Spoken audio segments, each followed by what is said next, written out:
everyone to the July meeting of the Corangamite Shire Council. Especially like to welcome Councillor Geraldine Kennedy tonight. It's her first meeting, and so it's great to have her along here.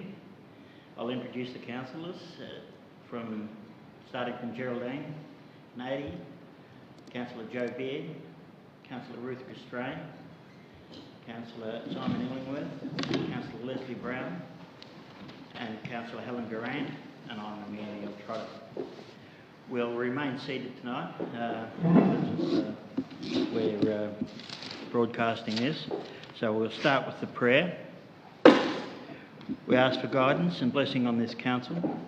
May the true needs and well-being of our communities be our concern. Help us, who serve as leaders, to remember that all our decisions are made in the best interests of the people, culture and environment of the Corangamite Shire. Amen. Amen. We'll move on to the Acknowledgement of Country. We acknowledge the traditional owners of the land on which we are meeting, and we pay our respects to their elders past and present. We'll now move on to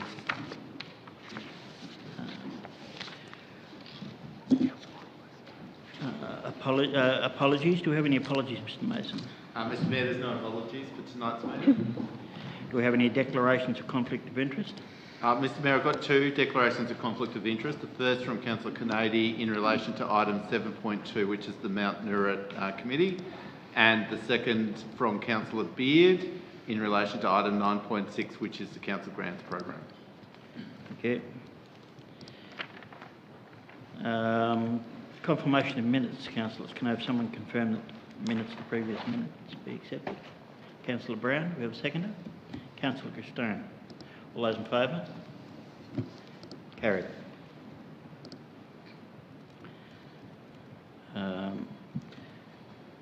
Do we have any deputations and presentations, Mr Mason? No, Mr Mayor, no deputations for tonight's meeting. We'll move on to item 7.1. Audit Committee Report for the 11th of June 2020 meeting. Mr Ray, thank you. Mr Mayor, thank you, and through you, councillors, the report provides council with a summary of business conducted at the last meeting of the Audit Committee held on the 11th of June of 2020. The committee considered a number of matters, including receiving 2 internal audit reviews, receiving the external audit interim management letter, completing a review of the procurement policy, and also receiving a report on Council's response to the COVID-19 crisis to date. Councillors, the recommendation is for you to receive the report. Thank you. Thank you, Mr Ray. Councillors, the recommendation is before you. Can I have someone move the recommendation? Councillor Brown, do I have a seconder? Councillor Kennedy. Thank you. Councillor Brown. Okay, through you, Mr Mayor. This committee thoroughly reviewed the matters listed in this report with some adjustments to policy, including that if receipts or invoices are lost, then a statutory declaration is required.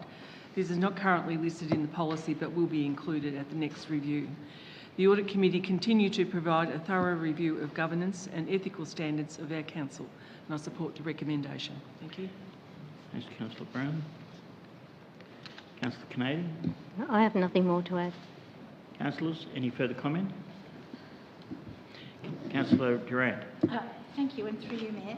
At this meeting of the Audit Committee, we endorsed the annual internal audit plan that will see 2 functions subject to internal audit in the next financial year, these being fuel cards and Bowser key management and compliance with the Food and Health Act.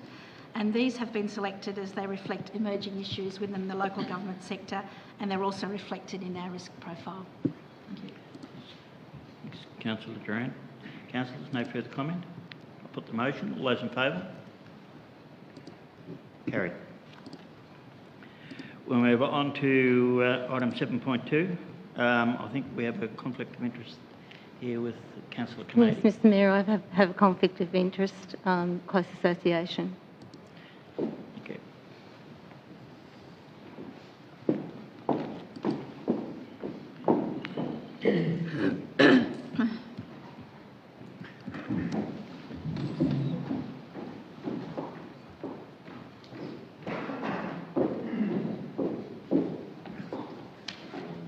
Mount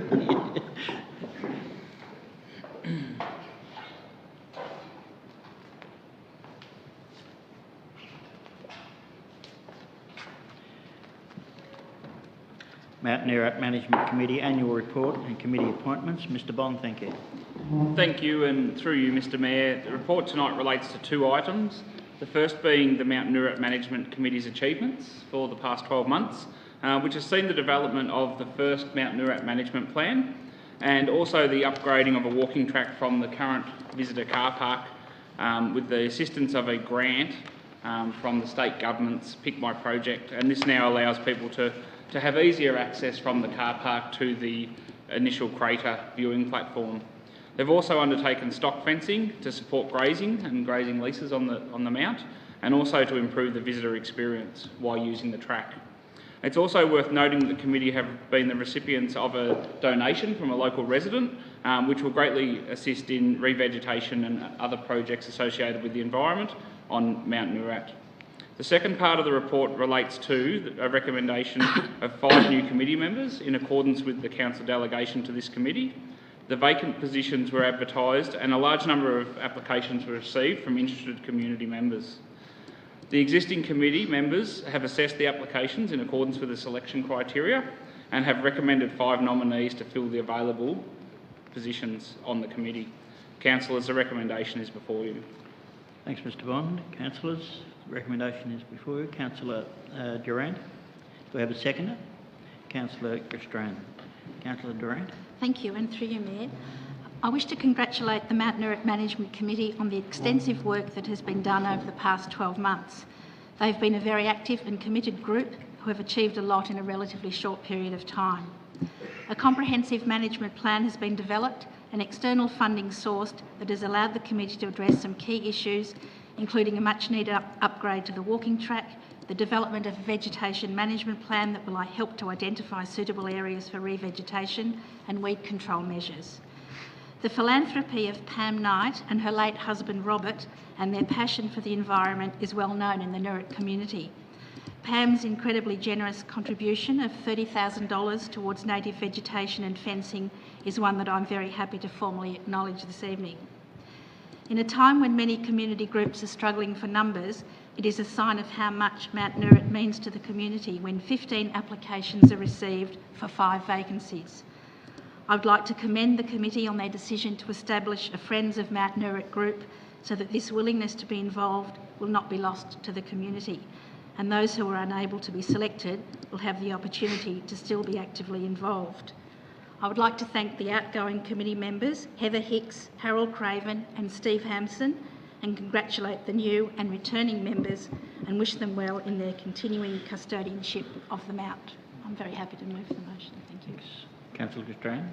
Thank you, Mr Mayor, and Councillor Duran certainly summed up the report very succinctly, but I too would like to thank Mrs Pamela Knight for her very generous donation of $30,000 to the mountain, as well as acknowledge that the committee is working with Acciona to create a wind farm lookout and looking at $50,000 to be contributed to that. So that will be certainly be well utilised when you look at the work and the projects and activities that this very active group are planning on doing in the next 12 months. Congratulations to the committee, to the new members of the committee. As Councillor Durant mentioned, it's fantastic to have 15 nominations for 5 positions, and as Councillor Durant did mention about the Friends group, I think that's very worthwhile, putting those people to work, and I'm sure this will just be a great community outcome from Noorat. Thank you, Mr Mayor. Councillor Gastran. Councillors, any further comment? Yeah, I'd just like to add my thanks to the committee. They've certainly hit the ground running. In the 12 months or so, they've had a very great year. They've attracted $40,000 from the Pick My Project grant, $50,000 community grant from Acciona, and a generous donation of $30,000 from Pam Knight for native plantings. I've been to one of the meetings there, and it was a very, you can tell when you walk into a room, it's a very active committee and very committed to what they're doing. And It's evident in receiving 15 submissions out of the need to fill 5 positions. It's a pity that all those who applied cannot find positions, but it's great to hear that there's consideration for a friends group who will be able to support the committee going forward. So without any further ado, I'll put the motion. All those in favour? Carried. Can we bring Councillor Kennedy back?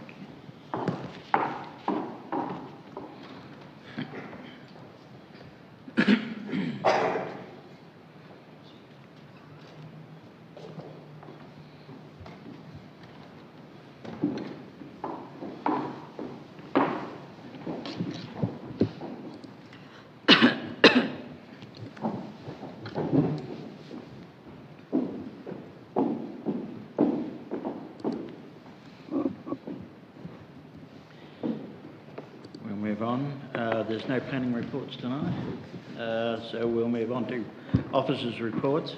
9.1, Procurement Policy Review. Mr Ray, thank you.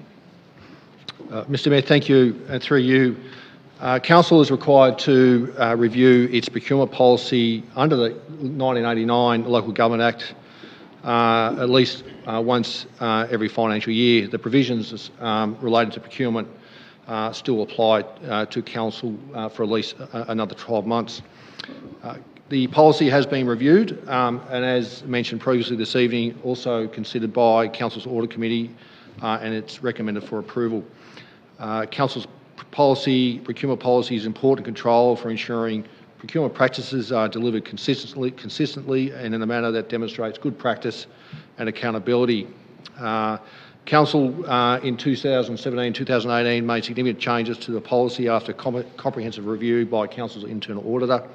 Accordingly, there are only minor changes proposed to the policy document and delegations this evening. And Council will then look to undertake a more significant and comprehensive review when the new Act takes effect from July of next year. And so it's recommended Council revoke the previous policy dated September 2019 and adopt a policy attached to the report dated July 2020. Thank you. Thanks, Mr Ray. Councillors, recommendation is before you. If someone move the recommendation. Councillor Gustane, do we have a seconder? Councillor Beard. Councillor Gustane. Thank you, Mr Mayor. I'm happy to move this recommendation since there's only minor changes being done to the procurement policy at this stage. As Mr Ray outlined, it is important policy and makes quite clear how Council goes about its purchasing as purchasing goods, services and works right across Council. It makes it very clear to everyone, to the community, about how we follow this process. It also sets out delegations for purchasing by the various levels of staff. So very important policy which, as Mr Ray has mentioned, will be reviewed quite in depth after the new Local Government Act comes into force next July. Thank you. Councillor Beard. Nothing further to add. Thank you, Mayor. Yeah, I just any other comment, councillors? I'd just like to add this review only involves minor tweaking after a major review last year. Council has been active in working with neighbouring councils in joint procurement and projects. This results in considerable savings on the cost of delivering business for the council. COVID-19 as part of our stimulus package for local businesses, we have applied a 20% weighting to all procurement undertaken by Council in favour of local suppliers, contractors and service providers, while the support package remains in force. So with procurement, we are looking to support our local businesses as well. So I'll put the motion. All those in favour? Carried. We will move on to item 9.2, Child Safe Policy Review. Mr Ray, thank you. Mr Mayor, thank you. And through you, the report recommends Council adopt a revised child safe policy as attached to the report. The existing policy, which Council adopted late 2017,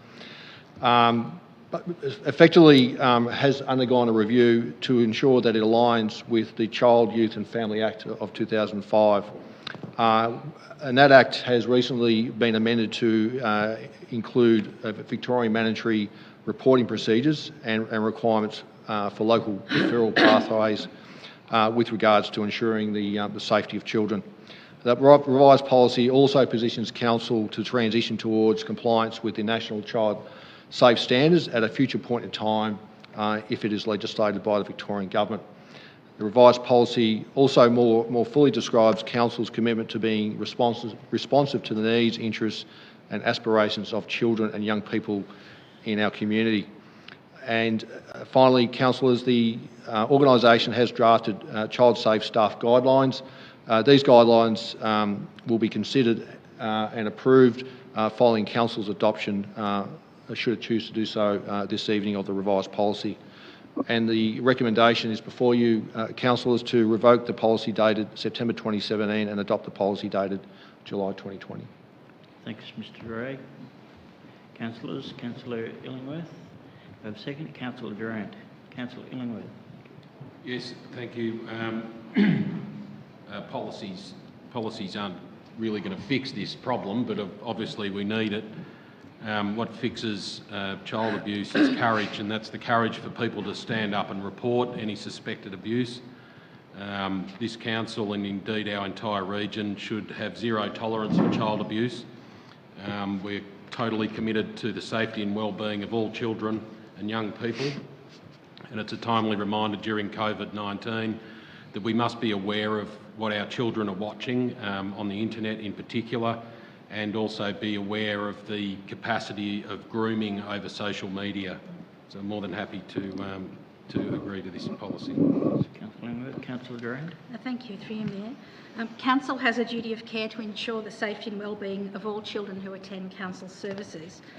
Ensuring a child's safety is a huge responsibility and involves active vigilance from management, staff in the field, contractors, volunteers and families.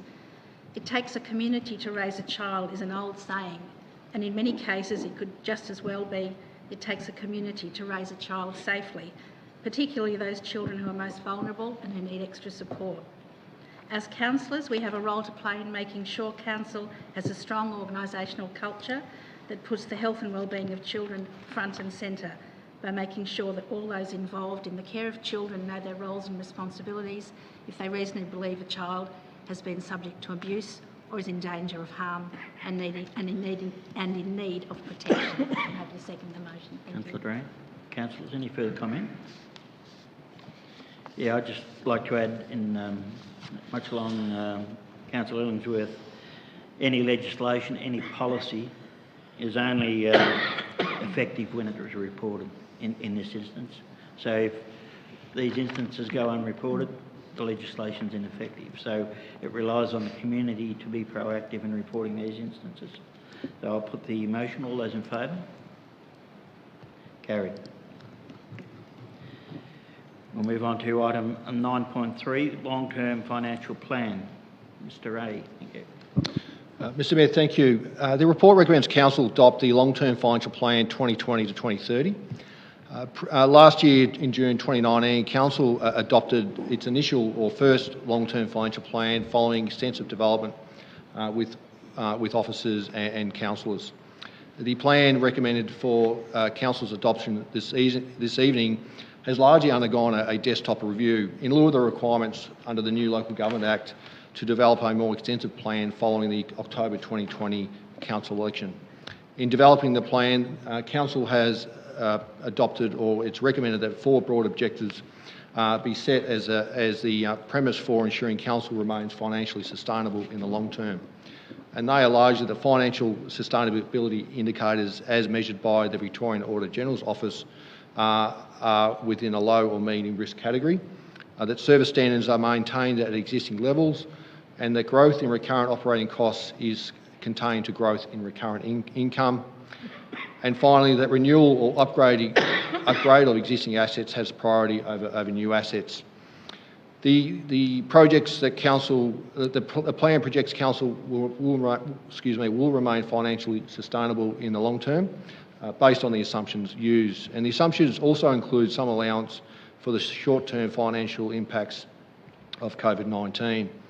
The plan doesn't propose new borrowings and maintains Council's debt-free status. However, Council is able to consider strategic use of debt into the future should it choose to do so. Over the life of the plan, Council continues to maintain reserve funds for future use, and those cash reserves are to be used when required or an alternate use is resolved by Council. The plan projections are not without risk, particularly if revenue or expenses trend unfavourably. And as such, Council should continue to scrutinise its financial position as part of every budget cycle. There are some, inherent risks with the plan at the moment, and they are particularly in relation to unexpected increases in costs, lower than projected rate caps, reduced availability of discretionary grants, and declining recurrent revenue streams. It's also uncertain what the long-term financial impacts of COVID-19 will have on the broader economy, let alone Council's financial sustainability. And these impacts have the potential to significantly adverse Council's financial positions.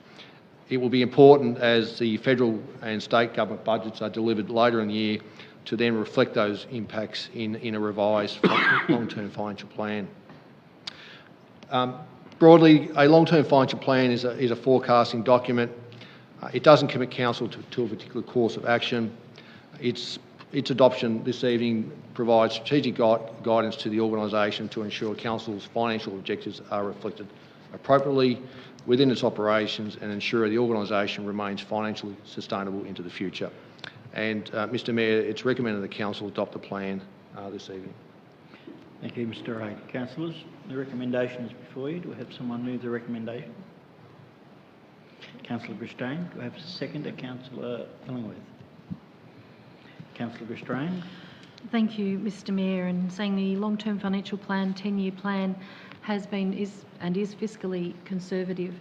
And it is a good guide, as we've just heard from Mr Ray, because it does keep us very much on the straight and narrow and keeps us very focused when it comes to budget times about having surplus funds in the bank and planning for the future. And I think that was really identified with the quick response that Council made to the COVID-19 crisis with the stimulus package that was announced earlier this year. We were able to see what the impacts were going to be on our budgets into future years. Long term, everything seem to be in a sustainable position and we'll be able to maintain our current level of service. We need to emphasise on asset renewal rather than renewal and upgrades rather than prioritising new assets, which I think is important.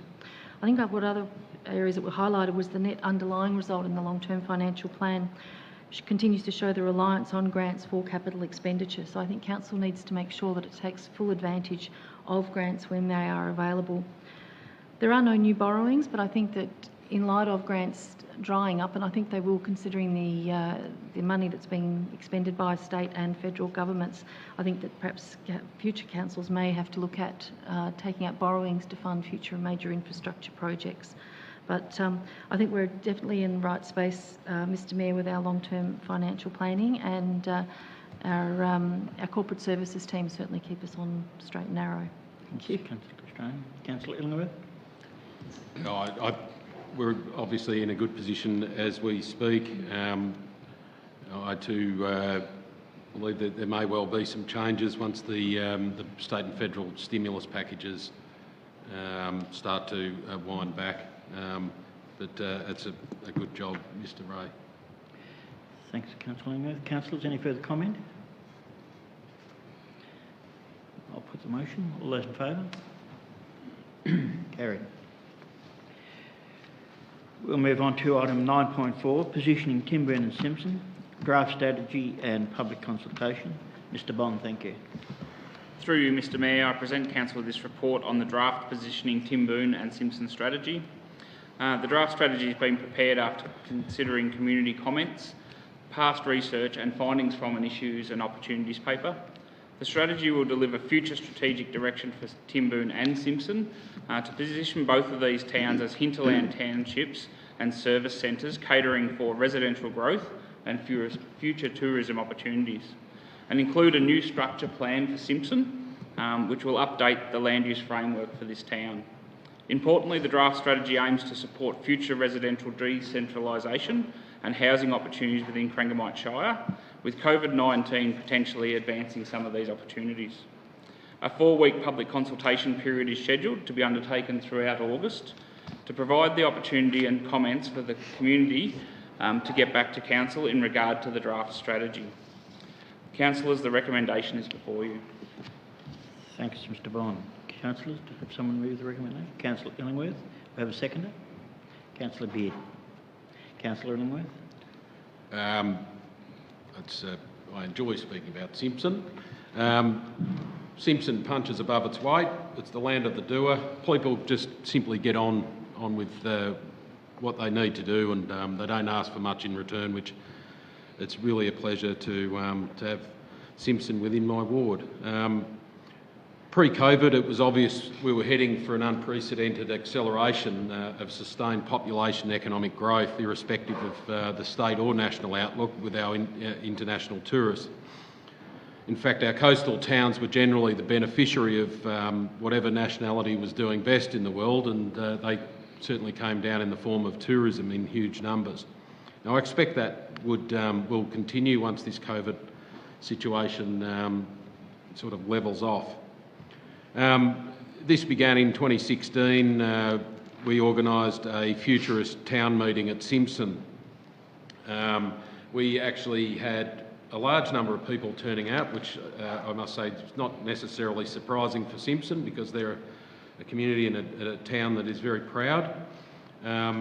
What we're ultimately now looking for is developers to invest in rural land, especially when confronted with the sort of employment opportunities that we know that we have in the future in relation to some of the developments and so on that is going on once tourism starts to strike back.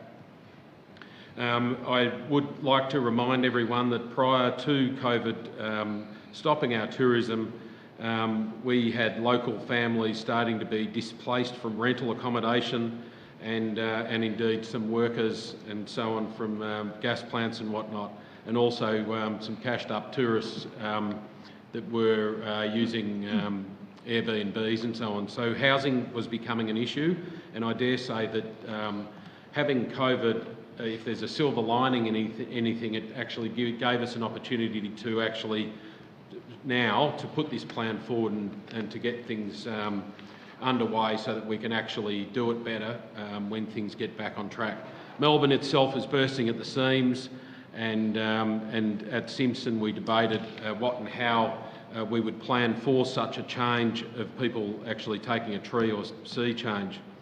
To achieve this, Simpson realised that they, each and every one of us must do their bit to ensure that we benefit both individually and collectively, and that our town would meet the social and economic challenges ahead.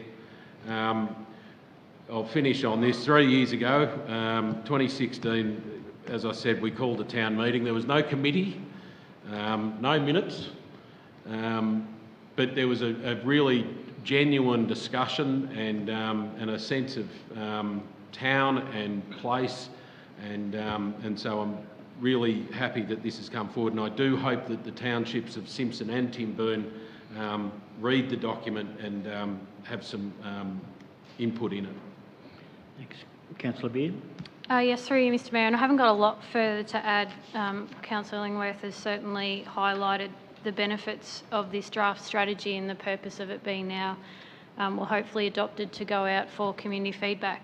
I guess I just wanted to reiterate the process of how we got to here, and it was based on tourism demand and the fact that we had some pretty significant development projects that were, getting underway, and the demand that would be on both Simpson and Timboon to help cater for that demand in terms of housing and even the businesses. So I just wanted to reiterate to our communities that it was based on the tourism demand that this strategy was born upon, and it's important that our other communities know that Corangamite Shire, along with the Great South Coast Group, are also advocating obviously to, as Councillor Illingworth said, that Melbourne is busting at the seams, and although we're probably sceptical about having Melbourneites come to the country during the current times, there is a benefit of being in the country, and we would welcome a population growth. for various reasons. And so this is, no disrespect to our other communities in Corangamite, but this was specifically tailored around the tourism industry. So obviously pre-COVID, when all this process was started underway. So it's great to think that we've still been able to continue with the process, and we've got to this stage now where we are inviting the community for their feedback on this. So reiterate obviously what Councillor Illingworth has said, and look forward to seeing what both those communities have got to say in return. Thank you. Thanks, Councillor Beard. Councillors, any further comment? Being from Timboon, I'd like to comment as well. So I think this is a very exciting proposal and capitalises to some extent to what's already happening. Even with COVID affecting our economy, we are still looking forward. In fact, COVID-19 may create a demand for lifestyle properties outside of the metropolitan areas and within the state. There is a healthy demand for housing and lifestyle properties in these towns at present. There is a limited housing stock available for purchase or rental. Our boutique food trail businesses have been impacted by the COVID pandemic, but have the potential to recover when restrictions are eased. There is the potential to develop a greater range of diversity of business catering for domestic tourists. Maintaining and adding to our population base is particularly with younger people and family groups is vitally important. For every percentage point that our population decreases, we see an identical drop in percentage terms in government support. So less money for roads, schools, health and community services. It is vital for us to grow our population. We who live here know what a great lifestyle we have.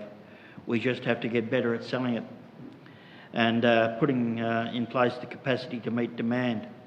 This strategy is part of that preparation, and we urge the community to have their say on this proposal. And so I'll, without any further ado, I'll put the motion. All those in favour? Carried. We'll move on to item 9.5, Camperdown Botanic Gardens and Arboretum Tree Management and Succession Plan. Ms Love, thank you. Thank you, and through you, Mr Mayor. Councillors, this report is to adopt the Camperdown Botanic Gardens and Arboretum Management Report, Succession Plan and Action Plan.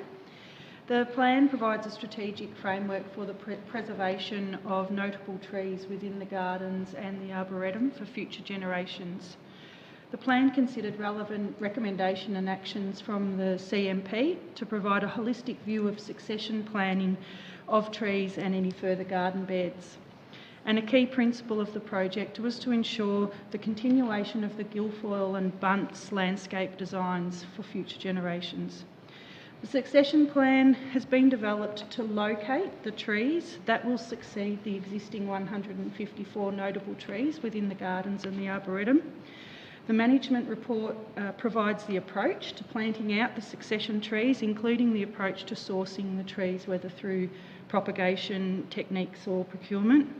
And the action plan provides the schedule of when the succession trees should be sourced and planted and the method of sourcing.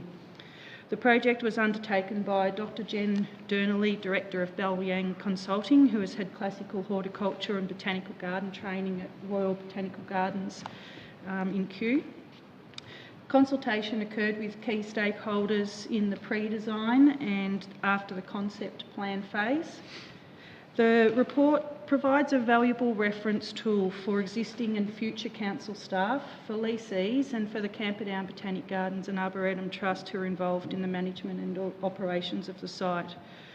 The report also highlights a number of recommendations around operations for the site, which will be considered as part of Council's annual budget development as necessary. One such recommendation is the mulching around the base of the trees that are aged 11 to 19 years in order to assist to increase their longevity, and this work will be completed as a part of Council's work plan this year with additional staff through the Working for Victoria program.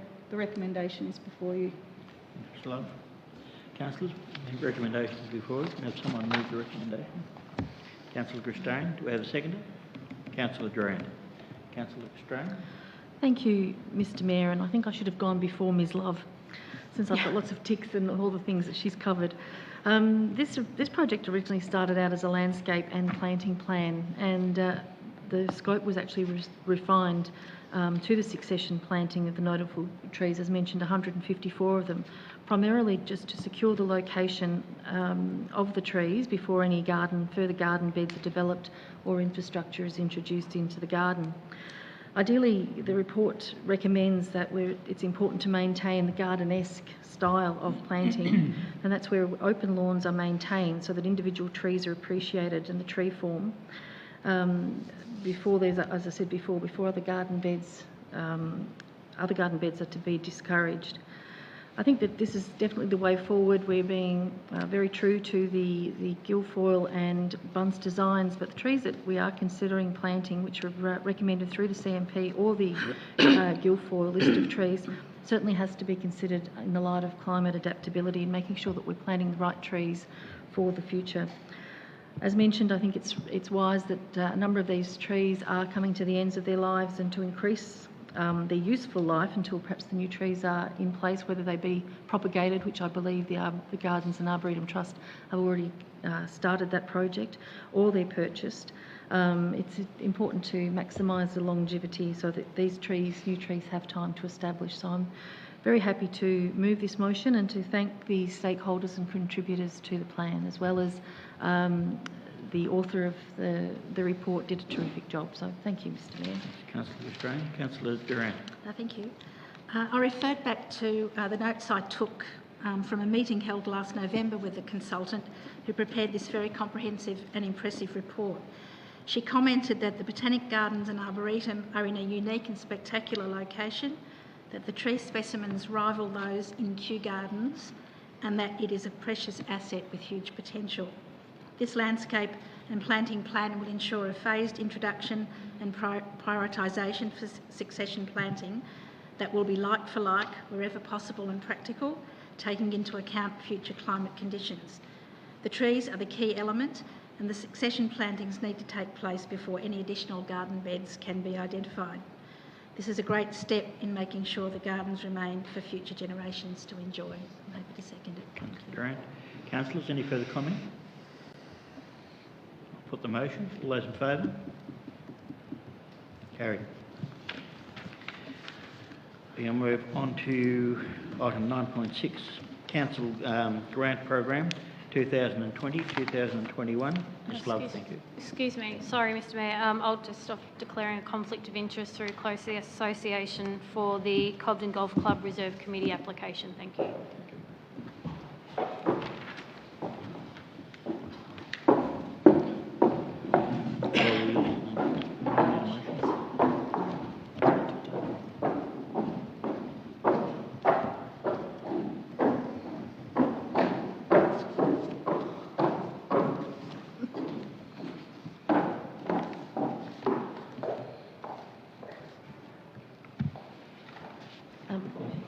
Mr Mayor, prior to the introduction of this item, and I feel a bit mean now that Councillor Beard's left the room, but can I suggest that we deal with clause 2 in the motion about the allocation of funds to the Cobden Golf Club Reserve Committee, so that Councillor Beard can then take part in the discussion of the other grant distribution. That's fine. No, councillors, no objection to doing that procedure? Well, I'll move a motion. I'll move a motion that we deal with item 2, clause 2 in the recommendation. I'll second that. Councillors, any further discussion? I just, sorry, we're going to vote on that. I'll put the motion. We'll deal with item number 2 straight up and then take the vote. All those in favour? Carried.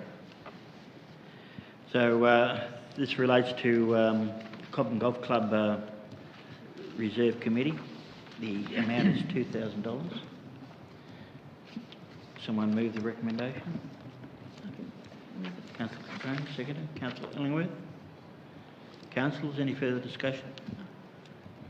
Can I just say, Mr Mayor, that with all these grants that we're about to allocate, Cobden Golf Club Reserve, a very hard-working committee, and any funds that they can raise and council can contribute through this facility grant, I'm sure will be gratefully appreciated and put to good use. Thank you. Councillors, I'll put the motion. All those in favour? Carried. We have Councillor Beard come back.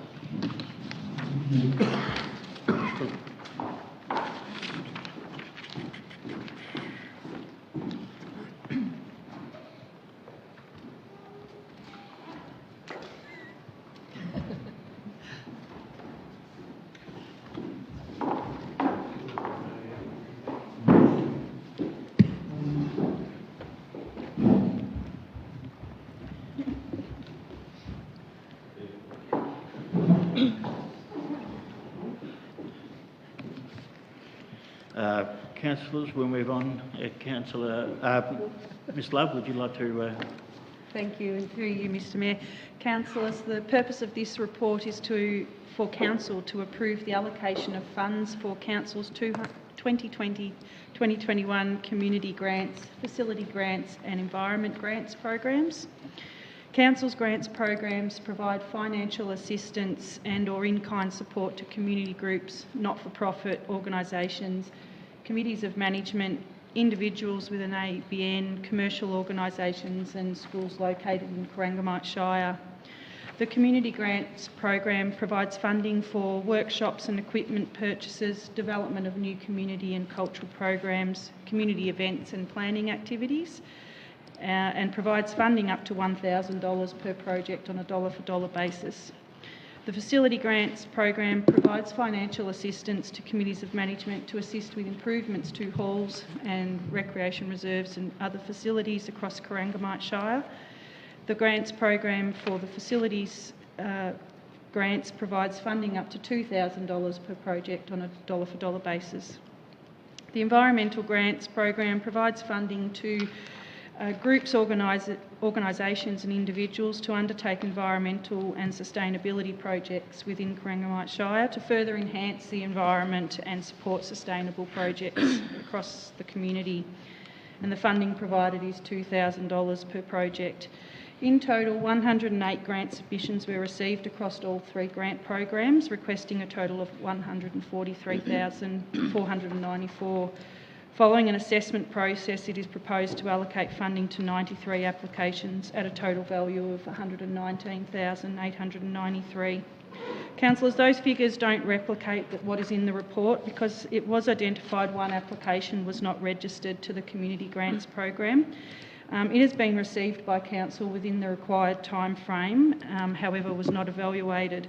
Since it has been assessed as an eligible project under the community grants criteria, and should it have been received and evaluated by the panel, it would have been recommended for funding as the community grants program is undersubscribed. Therefore, council officers have previously furnished you with an alternate recommendation to the one presented in the papers this evening, and that is to include an additional $1,000 funding to progress in Cobden under the community grants program. So, councillors, tonight the options are available are to allocate funds to the community grants program and to those recommended projects, including the application from Progress in Cobden. Allocate funds of $30,000 to environmental grant applications to fund the recommended projects. Allocate funds of $48,883 to the facility grant applications. And with the surplus funds from the community grants program, transfer $13,376 to the facility grants program, enabling a total of $63,376 worth of facility grant applications. This would provide a balance of $10,106 from the community grants, which could be retained for another community events program later in the year and once COVID has hopefully settled down or past us. The other options, Council, is to consider adjusting the proposed funding allocations. The recommendation is before you. Thanks, Ms Love. Councillors, the recommendation is before you and we're voting on the alternate recommendation. Councillor Brown. We have a seconder. Councillor Canady. Councillor Brown. Okay. Thank you, and through you, Mr Mayor. The Council Grant Program is one of the most satisfying programs that we review each year. Being able to support community programs is particularly important for our communities and allows groups to provide a variety of activities to community involvement. Particular success for the North Ward, I'm going to feature on that because it's my ward. Community grants, Derrinellum Progress Association for their annual Christmas community get-together and a town and country market. Facilities grant, the Lismore Rec Centre, the Lismore Golf Club, Derrinellum Bowling Club, Skipton Rec Reserve and the Darlington Mechanics Institute and Rec Reserve. Environment grants, the Derrinellum Hall for replacement of weeds with native ground covers, Lismore Primary School installation of a pollinator garden with native plants for environmental education, Lismore Land Protection Group distribution of a newsletter promoting rural environmental education, Western Plains Mobile Preschool wildlife incursion to bring native wildlife experience, Cundare Duverney Landcare Group toward 10 editions of a Landcare newsletter to 850 properties. Certainly a broad variety of projects and very worthy. I congratulate all successful applicants and thank the team who reviewed the applications and spoke to all the applicants. This is a very important part of the process and provides officers and community members the opportunity to discuss, refine their applications and give them the best opportunity to be successful. I support the recommendation. Councillor Brown. Councillor Canady. The Council Grants Program provides a funding source for a whole range of community groups and clubs seeking assistance for improvements to their equipment, events, cultural and recreational pursuits, and also environment. The people involved with these community organisations work hard to run them and to maintain and manage their infrastructure. It was very pleasing to receive 107 submissions for a broad variety of purposes across the whole program. This is an excellent program and enables communities right across the Shire to benefit from these grants. I support the motion. Thanks, councillors. Any further comment? Councillor Beard. Yes, through you, Mr Mayor. Every year we do stipulate how exciting, how proud we are to be able to continue to hand out these significant funds to our communities. A lot of these applications would never normally get funded if it wasn't for the local council grant. So we do know and appreciate how much this means to our communities. It's really it's heartening to see the diversity of the applications when you read through the list, right through the facilities and the community environmental grants. They're just so diverse. You've got things from community events, which really do, I guess they really do reflect what Corangamite people are about, and that's connection and keeping our communities really active in their townships and districts. So it's great to see there's still that real continued trend, even though we've had the unsurety of COVID and what that's going to mean going forward. We've still got really community people out there that are wanting to keep that connection going on in their area. It's also great to see, as I said, the diversity in the range of applications. You know, you go from an AED device, defibrillator device, to banners in a main street that helps promote businesses. Like, it's really diverse.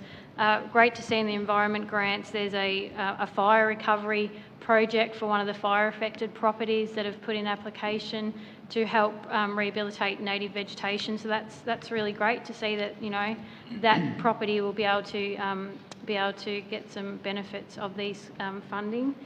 So yeah, every year I literally can't say enough about how the excitement of how these communities can get projects done which otherwise might not attract funding. So congrats to everyone that's been able to get that. Thanks, Councillor Beard. Councillors, any further comment? I'll put the motion. All those in favour? Carried.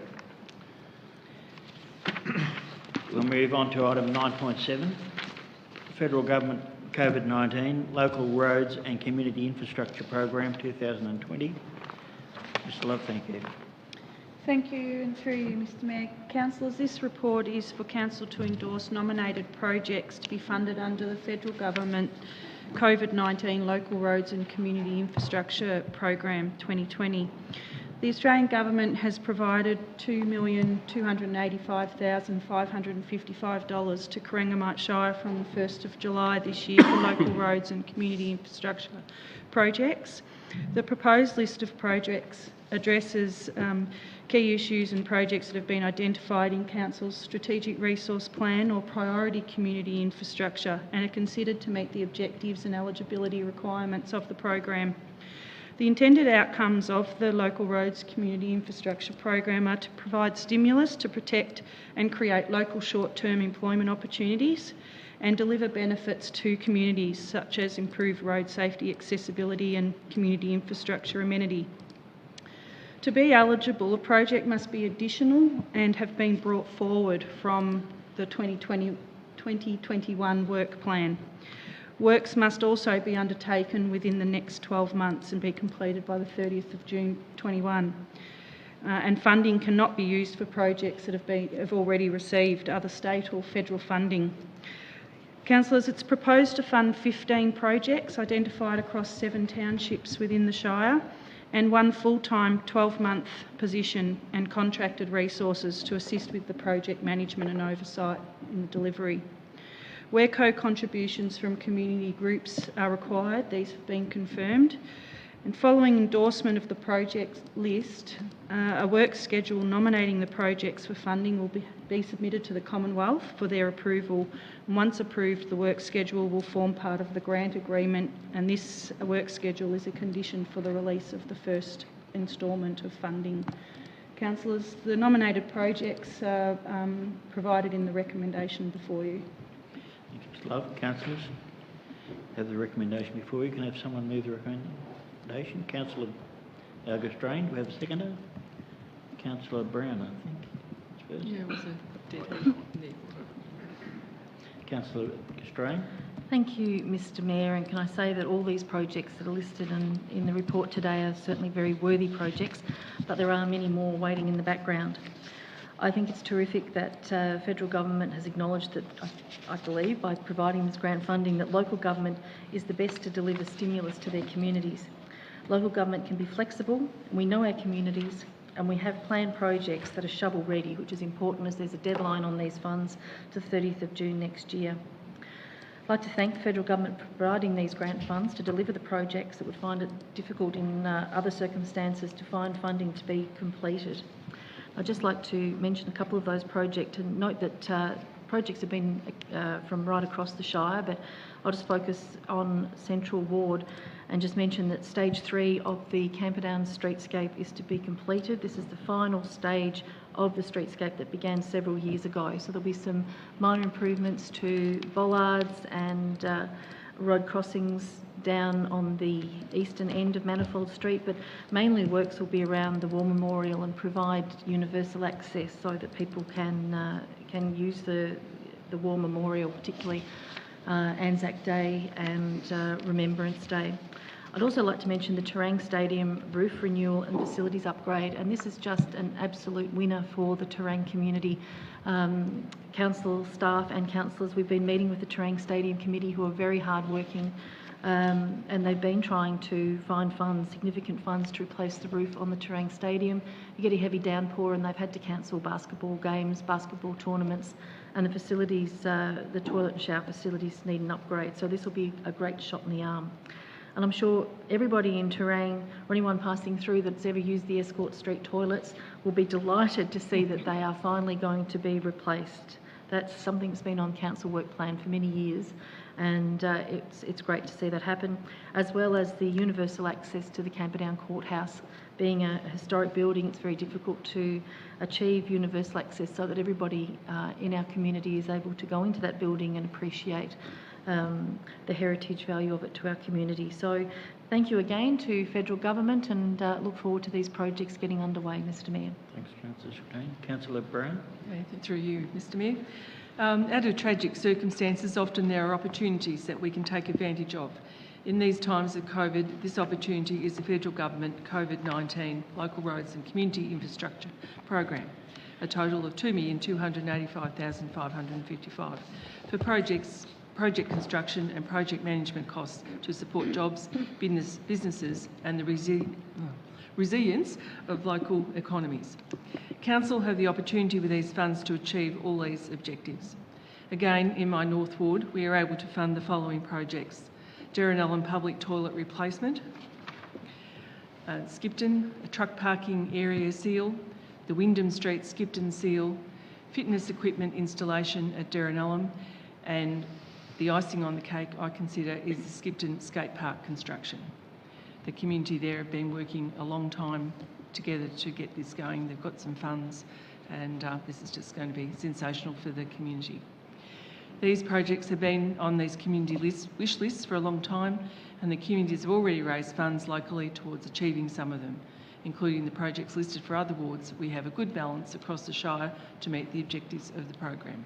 I support the recommendation. Thank you. Councillors, any further comment? Councillor Ingleworth? Yes. First of all, thank you to Mr Dan Tehan, MP, and the federal government, and it's a wonderful initiative.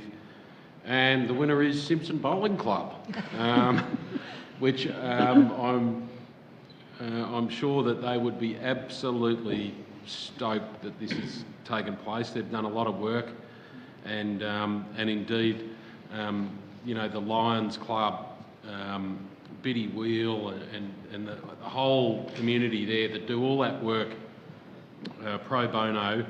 I'm sure they'd be really rapt that they've now got $300,000 to add to their bowls club, and also the Hennessy Street Boardwalk replacement at Port Campbell, $95,000. But credit goes to the federal government and Mr Dan Tehan.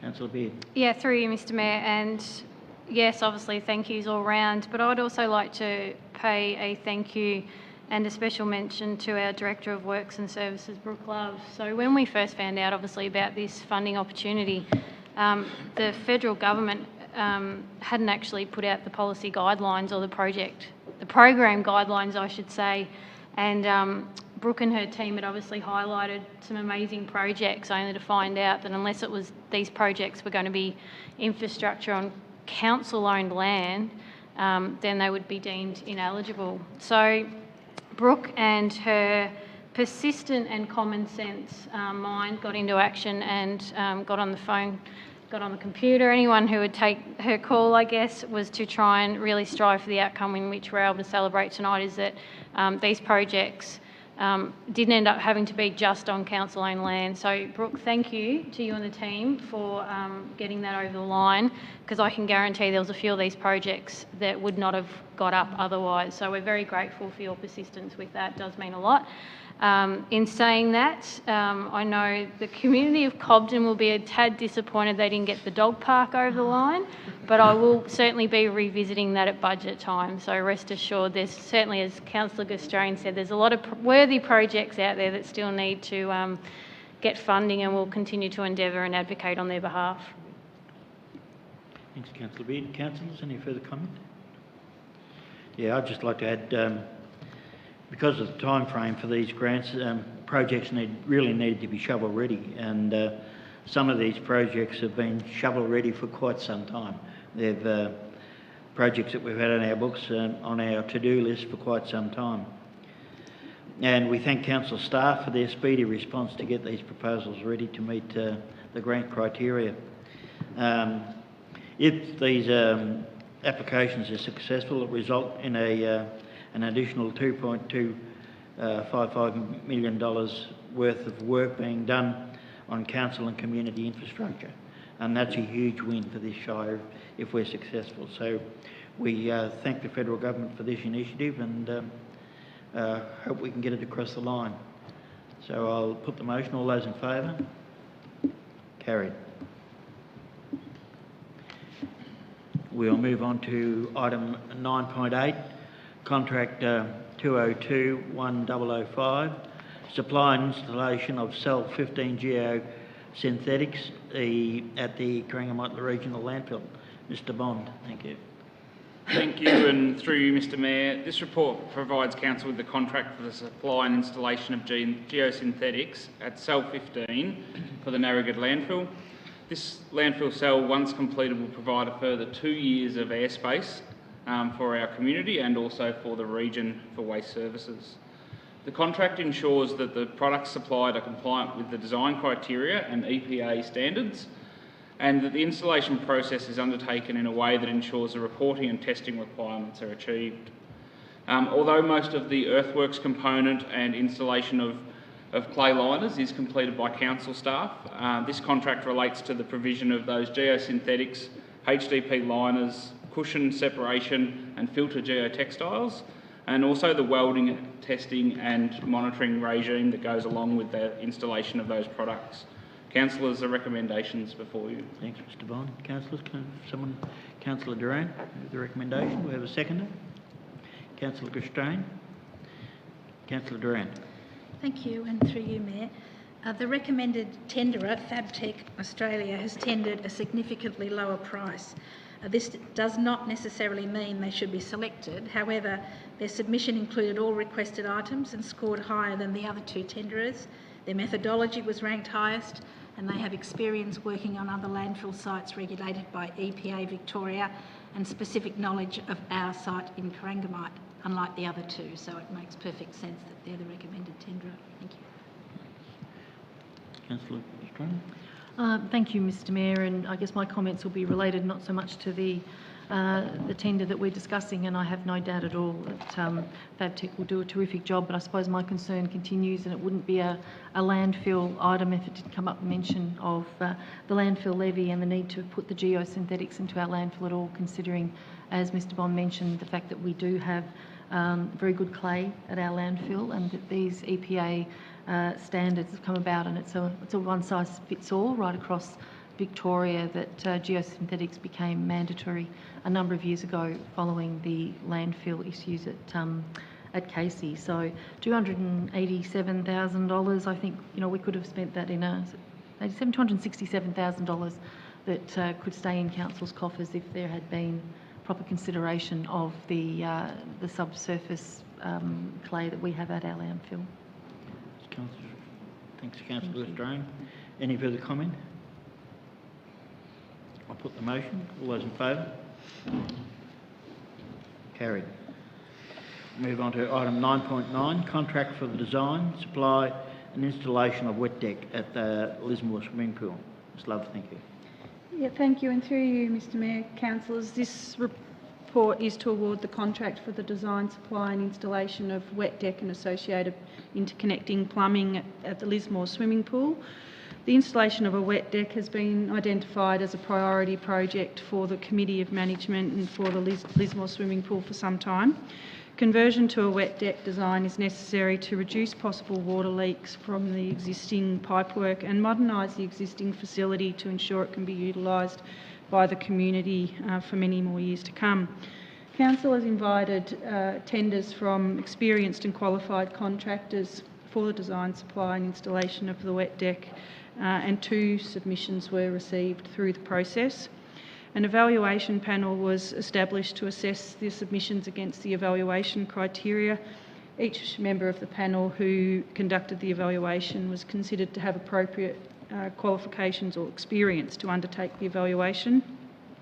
And following the evaluation of tenders received, it is proposed the best outcome and financial benefit for council is achieved by awarding the contract to Farley Pools Australia. The works under this contract are incorporated in council's 2019-2020 and the 2021 capital works budget. Unfortunately, council received advice that it was unsuccessful with a recent grant application to the state government Sport and Recreation Victoria funding program. As such, additional items identified as a part of the scope of works, including the toddlers pool, treatment options for the shell and the balance tank, and some upgrades to safety showers and rubber matting, will not proceed as a part of the contract. An allocation of $250,000 from funding through the Berrybank Wind Farm will need allocated in the 2019-20 financial year will need to be carried forward in order for this project to proceed, and together with council's allocated budget this year will ensure that those priority works around the main pool can be completed. Council will work with the successful tenderer on workplace health and safety and procedural requirements to ensure that the state government directives around COVID are adhered to. Councillors, the recommendation is before you. Thanks, Ms Love. Councillors, recommendation is before us. Councillor Brown. Councillor Brown, seconded. Councillor Baird. Councillor Brown. Okay, thank you. Through you, Mr Mayor. The council-owned Lismore Pool is a well-used and well-loved facility in the Shire. Continued maintenance and upgrading are required to keep up with the times, to provide a safe environment, to improve the user experience and to provide a facility that is efficient and easy to maintain. The installation of a wet deck and the associated infrastructure has been a long-term dream of the Lismore Pool Committee, its users and our officers. Tenders have now been received for the completion of these works, and with the assessment completed by our officers, the recommendation of Tender 1, Farley Pools Australia, I believe is the most cost-efficient and experienced tender that we should accept at a cost of $359,991. It is expected that the works will be completed by the beginning of this pool season. I'd like to thank the officers for their ongoing persistence to get this project over the line. It's been a bit of a challenge, but we've got there, and I'm very pleased to support this recommendation. Thank you. Councillor Brown. Councillor Green, did you second? Who seconded? Joe. Yeah. Councillor Through you, Baird. Mr Mayor, thank you, Councillor Brown. I think you've pretty well covered everything, but I don't think we should underestimate what these changes, and they will be a significant change or addition to the Lismore Pool, will actually bring to that community.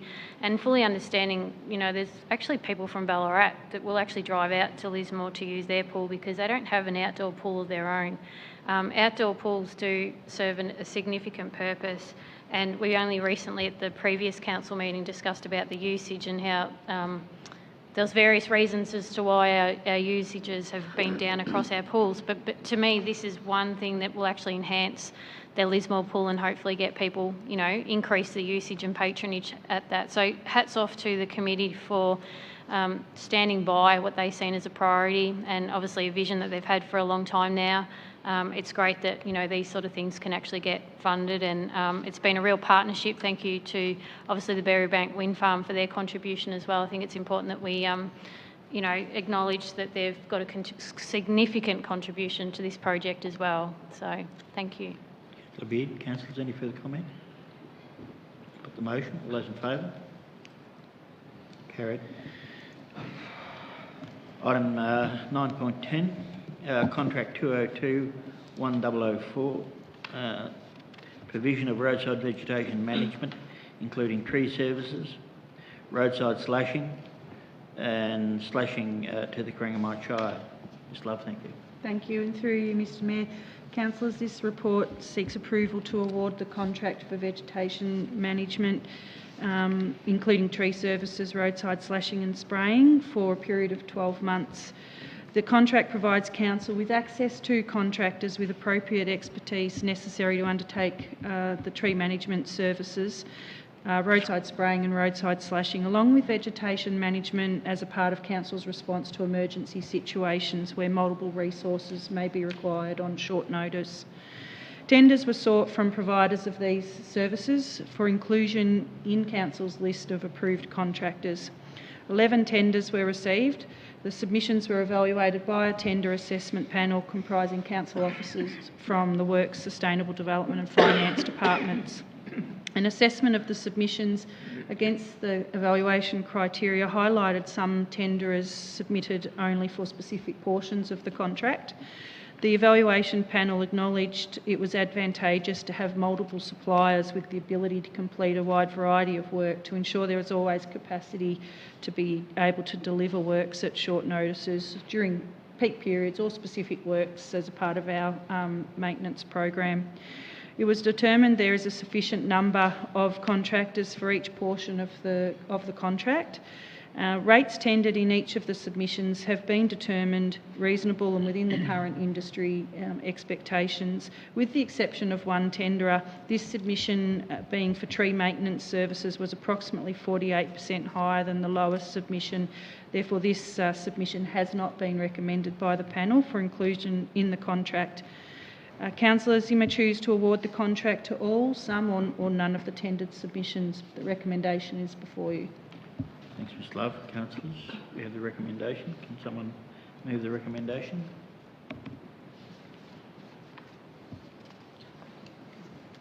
Councillor Beard, seconded Councillor Strang.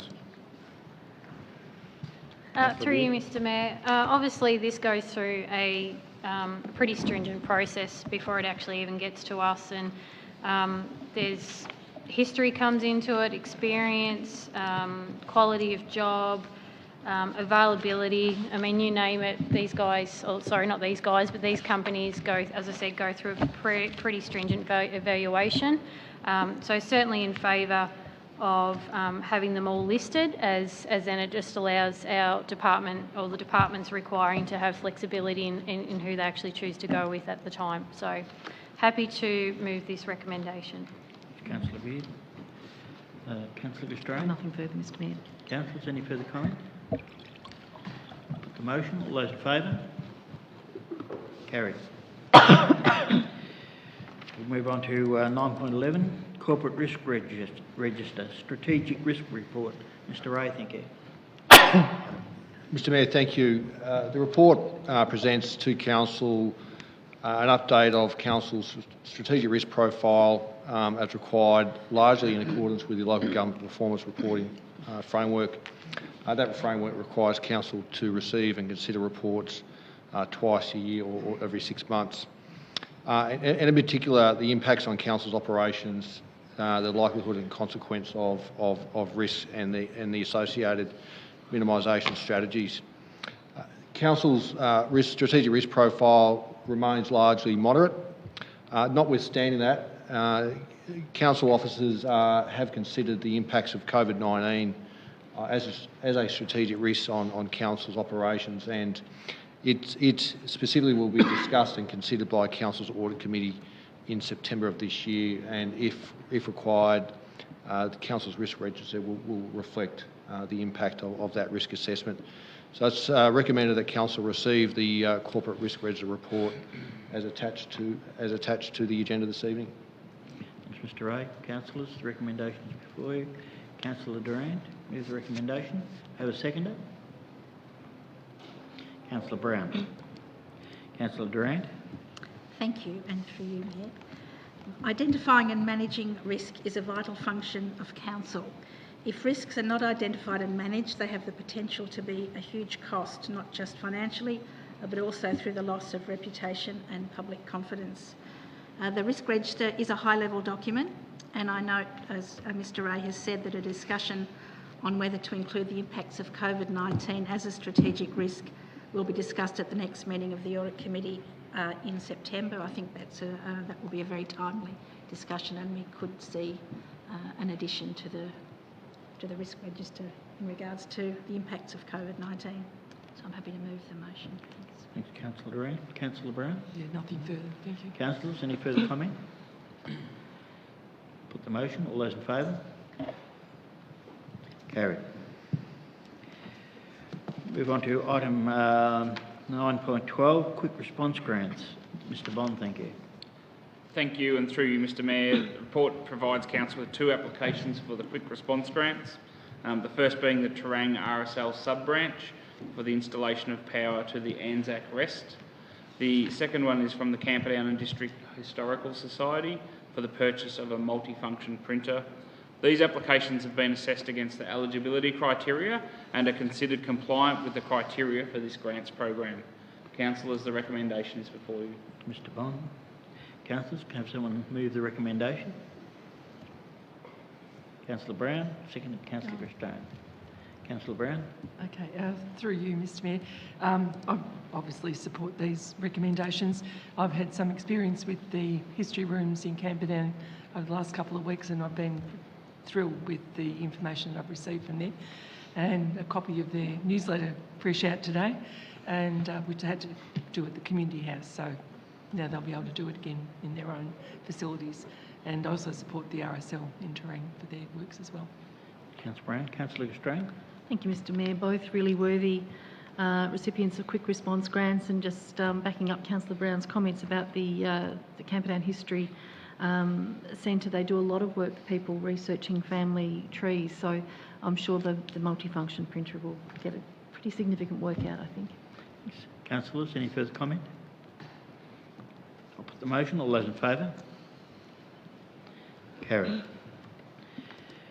We'll move on to 9.13, Council to Chief Executive Officer Delegation. Mr Mason, thank you.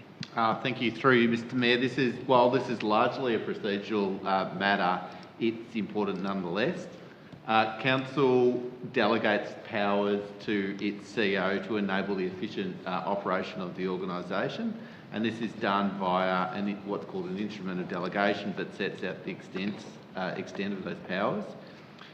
Given the introduction of a new Local Government Act, it's been necessary to update the current delegation, and that's the motion that lies before you.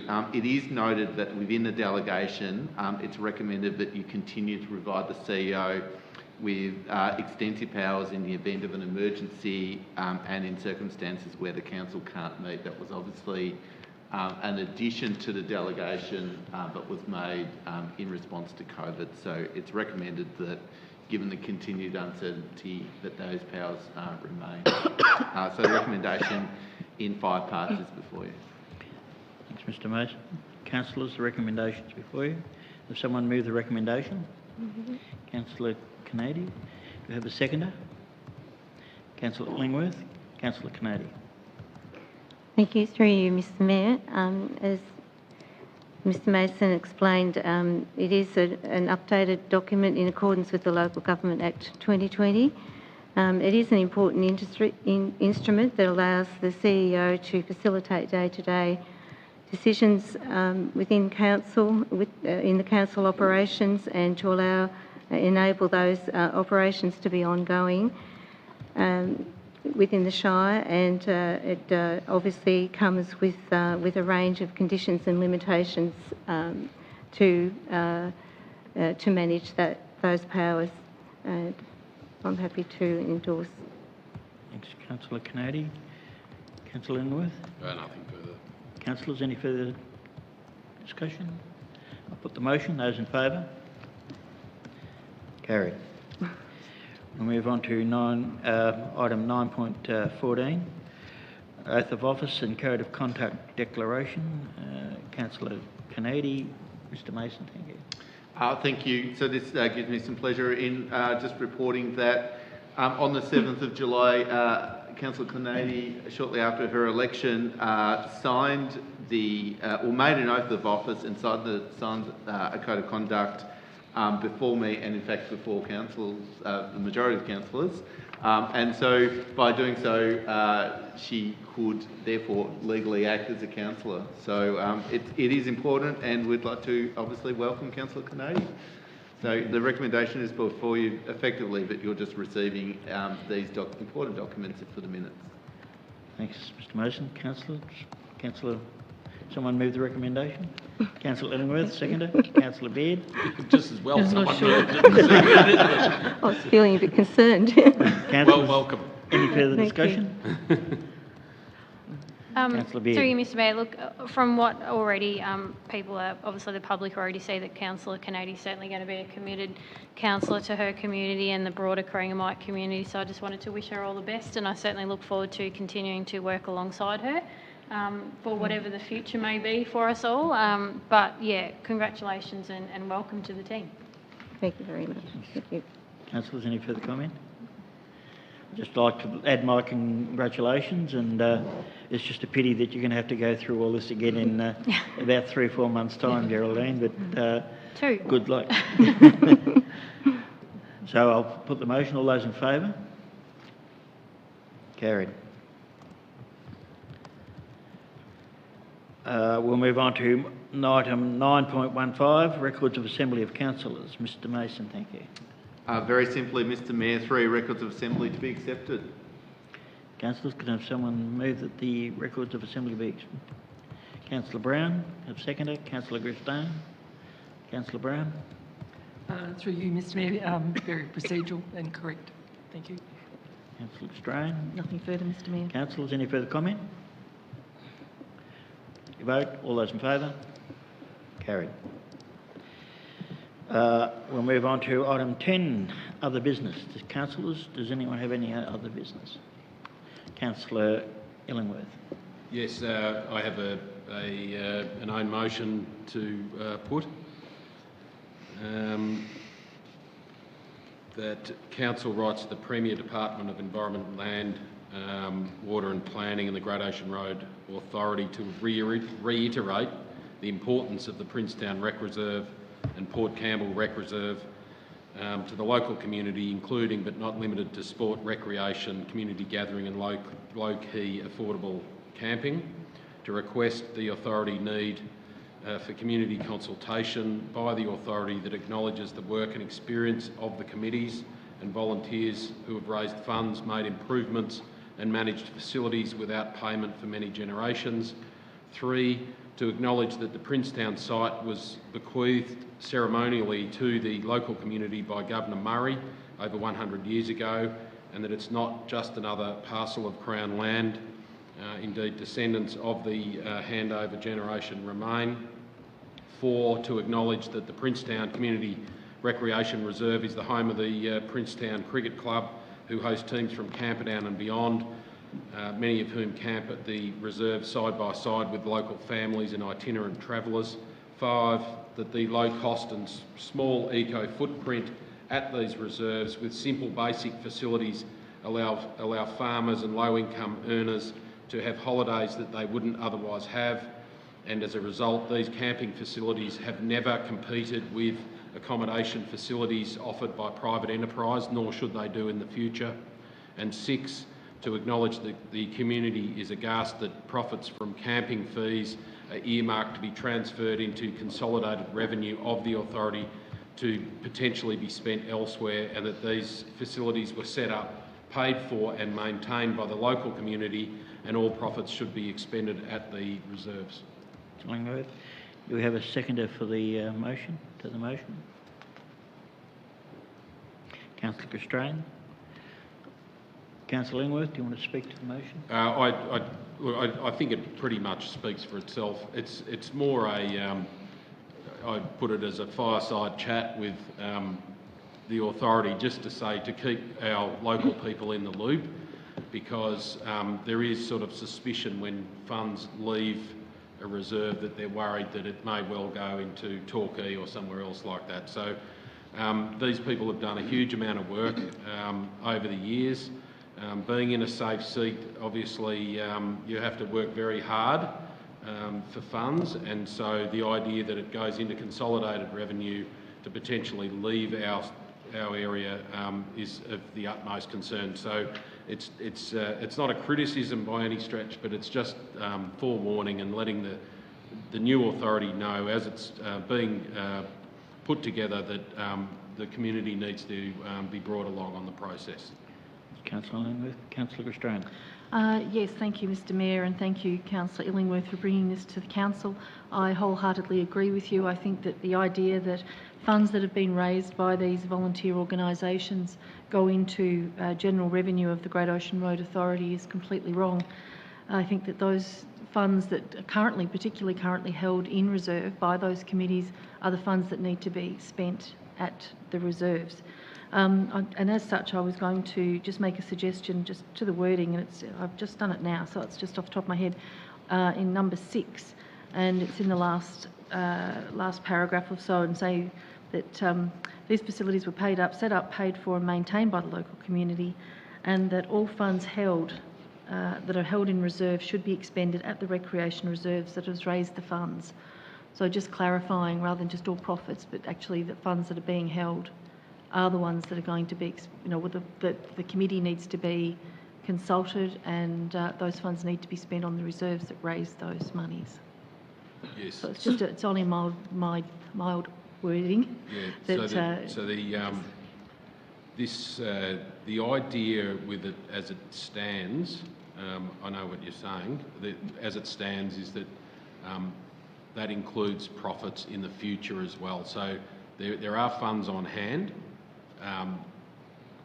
in the reserves at the moment, and well, certainly Port Campbell, quite considerable funds, but that should be an ongoing situation. The rec reserves.